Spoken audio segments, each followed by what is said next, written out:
Welcome to Urban Farming. I'm your host Jordan. So it looks like some of my strawberries is finally starting to ripen up. So I think I'm gonna get brave and try one of these to see if they're actually ripe yet before the birds or squirrels get to them because I think they're gonna try pretty soon.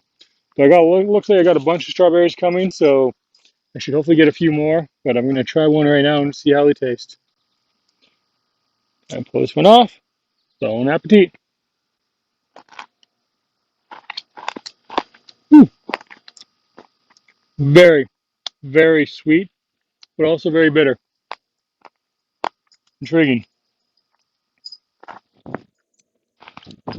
Delicious. Try this other one.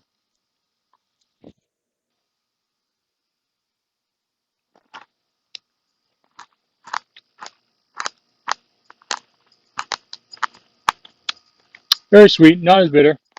Definitely very delicious. If you enjoyed that video, please hit that like and subscribe button. It really helps my channel out, and have a fantastic day.